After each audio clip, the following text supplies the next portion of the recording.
Hai semuanya, ketemu lagi bareng Mihu di sini. Oh iya, kali ini Mihu akan membawakan alur cerita dari film Donghua yang berjudul Battle Through the Heaven.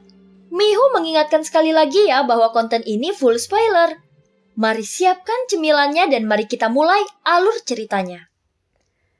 Hai semuanya, sebelum Mihu mulai, Mihu mau ngucapin banyak terima kasih ya bagi teman-teman yang udah dukung dan udah sawer Mihu. Love you semuanya.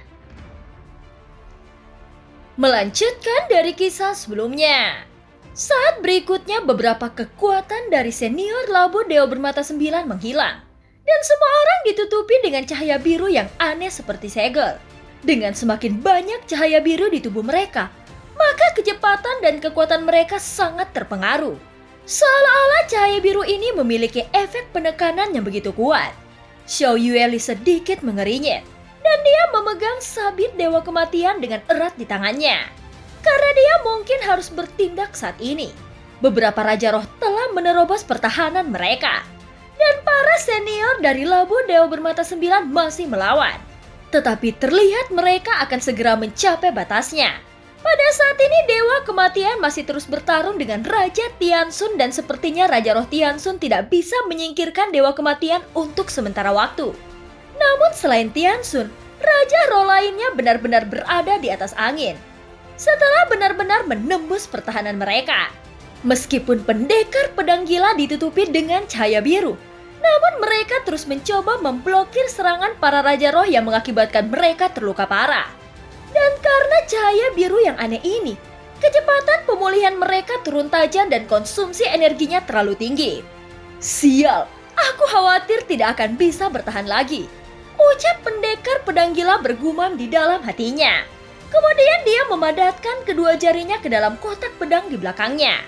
Dan bayangan pedang terus melesat keluar dengan tatapan tegas di matanya. Orang tua ini sudah lama tidak merasakan tantangan seperti ini. Semakin sulit, sepertinya dia merasa semakin seru. Pendekar pedang gila mendengus dingin dan pakaiannya terlihat compang-camping. Serta kegilaan di wajahnya tidak berkurang melainkan meningkat. Meskipun tampaknya ini adalah akhir dari pertempurannya.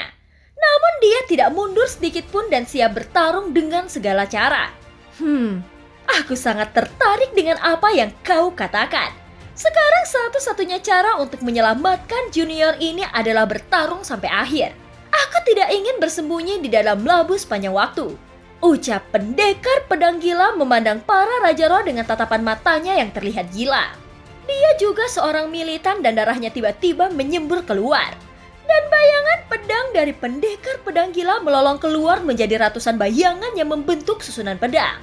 Dan kemudian itu menyelimuti beberapa sosok Raja Roh yang meraung ke arah Xiao Yueli. Sue Lingzun juga bahkan mengayunkan pedang gandanya dengan kecepatan penuh. Dan serangannya mencangkup area luas ratusan kaki. Biarkan mereka memperhatikan kecantikan mata merah mudaku. Ucap rubah iblis berekor 9 dengan wajah kecilnya yang cantik langsung bergegas menuju Xiao Yueli. Kemudian 8 Raja Roh menatap iblis berekor 9 secara serempak. Dengan mata merah mudanya yang berkedip-kedip. Tanpa mereka sadari, para Raja Roh telah mengkonsumsi pil biru beberapa kali. Dan itu akan menghasilkan efek yang buruk untuk kekuatan mereka. Tapi hal ini mereka lakukan karena di bawah pengaruh pesona rubah iblis berekor 9 yang membuat mereka hampir mencapai batasnya. Pada saat ini kekuatan mereka sendiri telah habis. Dan pil biru itu sendiri tidak meningkatkan kekuatan mereka lagi. Melainkan sebaliknya. Dan semakin mereka mencoba berdiri, semakin terasa lemah tubuh mereka. Setelah mencoba menstabilkan sosoknya, para Raja Roh bahkan tidak memperhatikan keberadaan rubah iblis berekor 9 lagi. Dan di saat mereka dalam pengaruh pesonanya, tiba-tiba Sue Lingzun datang dan mengalahkan mereka dengan sisa kekuatannya. Yang membuat tubuh mereka berubah menjadi garis darah. Setelah menyadari hal ini, mereka segera menembak mundur ke belakang dan segera meminta avatarnya di Sensi untuk datang. Saat berikutnya setelah menstabilkan sosok mereka tidak hanya Hanmo dan Kuijun, tetapi ada juga Raja Roh lainnya yang meraung ke arah Xiao Yueli. Menghadapi 8 Raja Roh ini, sepertinya dia sendiri tidak mungkin dapat menghentikan mereka. Gadis kecil, aku tahu kau keberatan, tetapi aku khawatir tidak bisa menahannya lagi. Ucap Jimmy menoleh dan berkata dengan suara yang dalam. Sementara Xiao Yueli mengerutkan kening dan hanya memberinya tatapan dingin. Mata yang terlihat familiar ini mengingatkanku bahwa gadis ini memanggilnya ayah. Pantas saja tatapan penuh kebencian ini begitu familiar. Gumam Jimmy di dalam hatinya.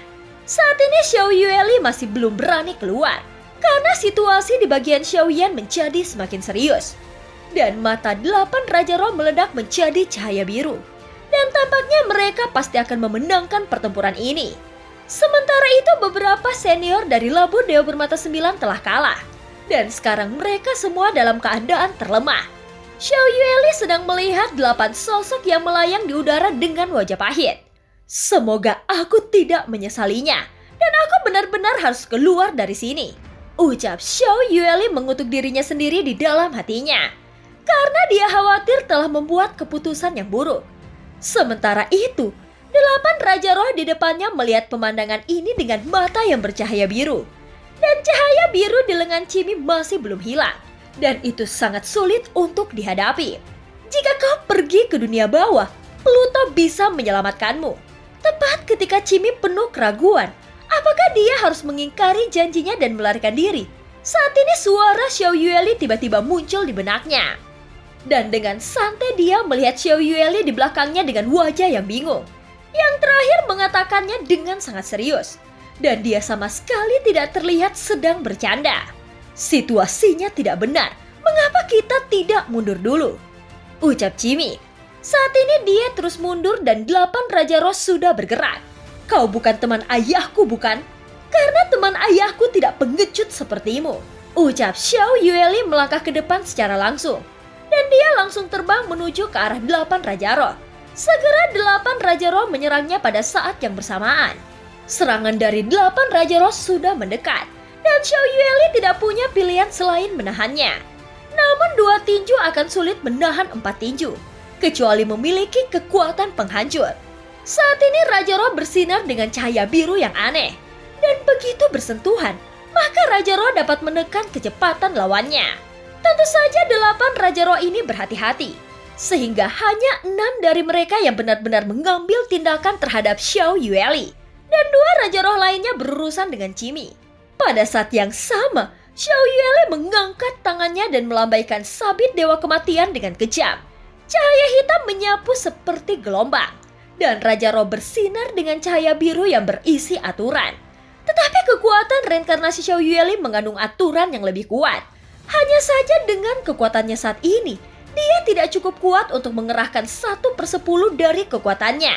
Saat ini Raja Tianzang masih menghilang dan terjebak di domain Dewa Abadi milik Fuxing. Sehingga tidak dapat membantu situasi yang dihadapi oleh Xiao Yueli saat ini. Xiao Yueli terus menyerang. Namun mengeluarkan serangan semacam ini juga harus dibayar mahal olehnya. Dan itu tidak dapat menyebabkan serangan besar-besaran pada mereka. Meski serangan ini dapat mengejutkan mereka untuk sementara waktu, namun konsumsi energinya bisa dikatakan lebih besar daripada keuntungannya. Dan sepertinya tidak ada cara selain melakukan hal ini. Karena saat ini Xiao Yueli harus melindungi Xiaoyan yang berada di belakangnya. Xiao Yueli menggertakkan giginya.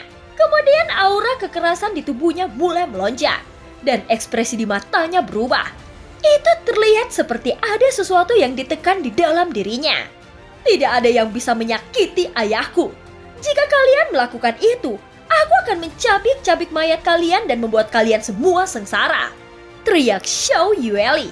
Walau dia merasa marah dan meski daerah sekitarnya telah kosong, namun seluruh suhu tiba-tiba turun. Dan itu bukan udara dingin biasa namun sesuatu yang bisa menembus jiwa. 8 Raja Roh juga merasakan hal yang sama.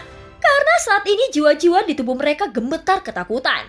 Ada apa ini? Mengapa aku tidak bisa mengambil dan menghancurkan tubuh fisiknya? Tepat saat 8 Raja Roh yang tertegun, segera urat biru muncul di dahi Raja Tianxun yang masih bertarung dengan Dewa Kematian. Dan raungan seperti guntur terdengar dari langit dan mengunci Xiao Yueli. Setelah menggertakkan gigi peraknya, tubuh Xiao Yueli terus memancarkan cahaya hitam. Jika itu terus berlanjut, maka aura di tubuh Xiao Yueli akan terus meningkat dan kegilaan di matanya semakin kuat. Xiao Yueli, ketika Xiao Yueli akan meletus, Tiba-tiba suara yang familiar terdengar di telinganya yang membuatnya membeku sedikit. Lalu dia menoleh, dan dia menemukan bahwa wajah Xiaoyan telah kembali normal. Dan cahaya biru di tubuhnya surut dengan cepat. "Ayah, apakah ayah baik-baik saja?" Ucap Xiao Yueli menatap Xiaoyan dengan takjub pada saat ini. Kemudian Xiaoyan melihat sekeliling, dan dia bisa melihat bahwa selama periode ketika dia kehilangan kesadaran, pertempuran yang sangat sengit telah terjadi. Dan dia segera mencari keberadaan Raja Tianzang yang telah menghilang. "Yueli, di mana Raja Tianzang?" Ucap Xiaoyan segera bertanya kepada Xiao Yueli. "Ayah, seharusnya dia baik-baik saja." Ucap Xiao Yueli menjawab dengan tenang. Pada saat ini kartu biru muncul di tangan Xiaoyan. Namun dia tidak punya waktu untuk memperhatikannya sekarang. Dan itu pasti terkait dengan alam kekacauan yang baru saja dia masuki. Xiaoyan tidak terlalu memikirkannya saat ini. Dan langsung memasukkannya ke dalam cincin penyimpanannya. Beberapa orang ini terlalu licik.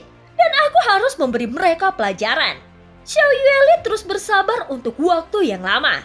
Untungnya dia tidak kehilangan akal karena marah. Tetapi memilih untuk selalu menjaga tubuh Xiaoyan. Sekarang Xiaoyan telah pulih, dan kemarahan di hati Xiao Yueli juga sudah memuncak untuk waktu yang lama. Sial, apa yang terjadi? Pupil mata para Raja Roh tiba-tiba menyusut setelah melihat cahaya biru memudar dari tubuh Xiaoyan. Dan ekspresi tidak percaya muncul di wajah mereka. Ini diberikan oleh tuanku. Bagaimana mungkin seseorang dapat mematahkannya? Ini diselimuti oleh pancaran cahaya dan seluruh tubuh akan berubah menjadi transparan yang dapat dihancurkan dengan mudah. Seharusnya metode ini tidak bisa dipahami oleh siapapun. Tapi bagaimana dia bisa melakukannya? Ucap Ningyo dengan otot wajahnya membeku saat ini. Meskipun dia terus mengatakan bahwa dia tidak takut dengan reinkarnasi yang mulia, namun matanya mengungkapkan pikiran sebenarnya di dalam hatinya. Dan itu memancarkan rasa ketakutan yang kuat. Sial, bagaimana kesadarannya bisa kembali? Kita harus habis-habisan untuk membunuhnya di sini dan dengan segala cara. Ucap suara Tianxun pun meledak lagi dan tindakannya kali ini tampak acak. Tetapi dia bertekad untuk membunuh dan mengurangi masalah di masa mendatang. Terutama pada saat ini, Xiaoyan benar-benar pulih dari cahaya biru yang telah membekukannya. Secara teori ini adalah hal yang mustahil. Tetapi dia pulih secara tak terbayangkan dan dia tidak memiliki cedera sedikitpun. Istana Surgawi mencoba yang terbaik untuk membunuh Xiaoyan. Tetapi dari dua situasi krisis berturut-turut dengan Istana Surgawi, dan seolah-olah Xiaoyan telah dilenyapkan. Namun pada akhirnya dia baik-baik saja. Bahkan setelah menghilang, Xiaoyan muncul lagi dengan telah menerobos keabadian Kaisar. Tentu saja Istana Surgawi akan panik dengan kecepatan kultivasi seperti ini. Pada saat ini suara keras datang dari tempat yang tidak jauh. Kemudian terlihat dua sosok keduanya tenggelam dalam pertarungan yang begitu intens. Adapun kedua sosok ini adalah Raja Tianzang dan Fuxing yang sebelumnya memasuki domain Dewa Abadi milik Fuxing. Saat ini Fuxing mencegah darah yang meluap dari sudut mulutnya. Dan tampaknya keadaannya tidak baik. Sedangkan tubuh Raja Tianzang sedikit compang-camping. Dan semua bekas luka di tubuhnya sembuh dengan cepat. Tetapi ada juga cahaya biru yang tak terhapuskan menyebar di tubuhnya. Melihat situasi ini, Raja Tianzang langsung mencibir. Kau seharusnya sudah lama mati, jika bukan karena cahaya biru yang aneh ini. Ucap Raja Tianzang terus menatap dingin ke arah Fuxing yang merapikan pakaiannya yang berantakan. Aku memang tidak sebaik dirimu dalam hal kekuatan. Tetapi jika kau ingin membunuhku, kau tidak akan bisa melakukannya. Karena jika kau bisa melakukannya, maka aku telah lama mati. Ucap Fuxing mencibir dengan jijik. Dia juga tidak takut. Karena meskipun Raja Tianzang dapat mengalahkannya, namun dia meyakini bahwa Raja Tianzang juga tidak dapat membunuhnya. Faktanya kematian adalah hadiah untukmu. Dan jika kau tidak bisa mati, maka itu adalah siksaan terbesar bagimu. Tapi jangan khawatir, seseorang akan berurusan denganmu nanti. Ucap Raja Tianzang mengangkat bahunya dengan santai. Lagi pula dia memang tidak pernah berpikir untuk membunuh mereka dari awal. Dan tujuan utamanya adalah menemukan penawar untuk Xiaoyan. Tanpa penawar, mustahil bagi siapapun untuk menolongnya. Dan reinkarnasi yang mulia akan berakhir di sini.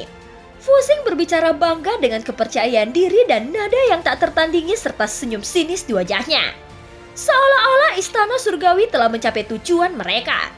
Bahkan jika Xiaoyan tidak dapat dibawa pergi dari sini, Fusing berpikir Xiaoyan tidak akan dapat pulih sampai pada saat pandangannya menyapu ke sekeliling. Dengan niat awalnya untuk menegaskan situasi Xiaoyan saat ini. Matanya memang menemukan Xiaoyan. Tetapi saat ini, dia melihat Xiaoyan meledak dengan api yang membumbung ke langit. Tiba-tiba mata Fusing langsung terbelalak, seolah-olah dia sedang berada dalam ilusi. Pada saat yang sama, Xiao Yueli yang berada di samping Xiaoyan juga memancarkan aura pembunuh yang kuat. Dan dia yang memegang sabit kematian di tangannya sampai mengunci 8 Raja Roh di depan mereka. Terima kasih para senior Labu Dewa Bermata 9. Kembalilah untuk beristirahat dan serahkan sisanya kepada kami. Ucap Xiaoyan melihat ke sisi lain yang tidak terlihat bagus. Lalu menangkupkan kedua tinjunya dengan hormat dan berkata perlahan. Setelah kata-kata Xiaoyan jatuh, semua senior dari Labu Dewa Bermata 9 berubah menjadi asap hijau dan langsung menyusut masuk ke dalam labu. Namun hanya Dewa Kematian yang tidak mundur dan masih menghalangi Tianxun untuk Xiaoyan. Jelas Dewa Kematian lebih kuat dari Tianxun. Meskipun dia tidak menekan Tianxun, namun dia dapat menahan semua gerakan Tianxun tanpa mengalami cedera sedikit pun. Selama konfrontasi dia tidak menekan Tianxun, dan itu sendiri adalah semacam penghinaan terhadap Tianxun. Bicara dalam hal kekuatan, tampaknya Dewa Kematian bukannya tidak bisa membunuhnya. Namun sepertinya dia terlihat seperti tidak mau melakukannya. Leluhur Changmang tampaknya telah meninggalkanku para senior yang menakutkan ini. Dan sebelumnya aku selalu meragukan kekuatan mereka. Gumam Xiaoyan memandang Dewa Kematian dan memiliki jawaban di dalam hatinya. Alasan mengapa dia mengambil begitu sedikit tembakan sebelumnya, itu sepertinya dikarenakan sumber kekuatannya telah menghilang setelah dunia tanpa batas dihancurkan. Sehingga dia tidak dapat mengisi ulang energi yang telah dikonsumsi. Oleh karena itu dia berusaha mempertahankan dirinya sebaik mungkin. Dan hanya dengan cara ini, dia dapat bertindak dengan lebih hati-hati. Ini cukup membingungkan. Sepertinya kekuatan keabadian harus diserap dalam nafas dewa. Xiaoyan sedang berpikir di dalam hatinya. Dan saat dia sedang berpikir, jejak Shizun berkedip-kedip di antara alisnya. Melihat jejak di antara alis Xiaoyan dan rasa keakraban yang terpancar darinya, membuat masing-masing dari Raja Roh menunjukkan ketakutan yang terpancar dari tatapan mereka. Jika dibandingkan dengan Yang Mulia, Raja Roh lebih takut kepada Shizun, karena istana surgawi didirikan olehnya. Dan karena mereka pernah ditekan oleh Shizun, dan tentu saja Shizun juga raja terkuat di istana surgawi. Pada saat ini aura Xiaoyan terus meningkat. Avatar Yuanzhen dan Avatar Zuji adalah yang paling terkuat. Dan dengan menggabungkannya, secara alami kekuatan Xiaoyan akan meningkat secara drastis. Meskipun Xiaoyan tampaknya telah pulih, namun dengan kekuatannya saat ini, dia akan tetap kesulitan melawan 8 Raja Roh ini. Dan sepertinya hampir tidak mungkin untuk menang. Yueli, apakah kau percaya kita akan menang? Ucap Xiaoyan menoleh untuk melihat Xiao Yueli. Dia sangat percaya diri pada putrinya. Tentu saja aku akan selalu percaya pada kekuatan ayah. Ucap Xiao Yueli tersenyum. Senyum di wajah Xiaoyan langsung membeku. Mereka sepertinya salah paham saat ini. Bisakah kita berdua mengalahkan mereka? Ucap Xiaoyan bertanya tanpa ragu. Kemudian Xiao Yueli menatap Xiaoyan dengan tatapan aneh. Ayah adalah reinkarnasi dari Yang Mulia. Jadi dengan kekuatan ayah, pasti tidak akan ada masalah. Ucap Xiao Yueli sangat serius menanggapinya.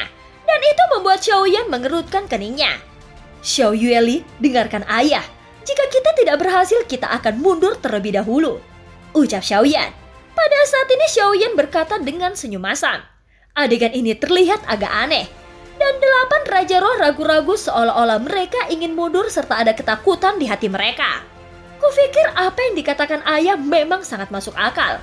Ucap Xiao Yueli mengangguk lalu membuka mulutnya seperti membaca sebuah mantra. Dan Raja Tianzhang di ujung jauh menoleh dan sudut mulutnya perlahan naik melihat Xiaoyan yang telah pulih ke keadaan semula. Apa yang kau katakan barusan sangat benar dan tidak ada yang bisa memahami cahaya biru itu. Kata-kata itu seperti tamparan di wajah Fusing sekarang. Hahaha, sebelumnya telah kukatakan. bahwa dia adalah yang mulia dan jika kalian bisa menghancurkannya, maka dia pasti sudah lama mati. Kupikir dia lebih sulit untuk dibunuh daripada kalian, ucap Raja Tianzang tertawa. Dan dia bahkan dengan nyaman mengeluarkan labu anggur dan menukuk seteguk besar anggur. Kemudian senyumannya menjadi lebih lebar. Dan film pun berakhir. Terima kasih udah dengerin Mihu dari awal sampai akhir ya. Sampai jumpa.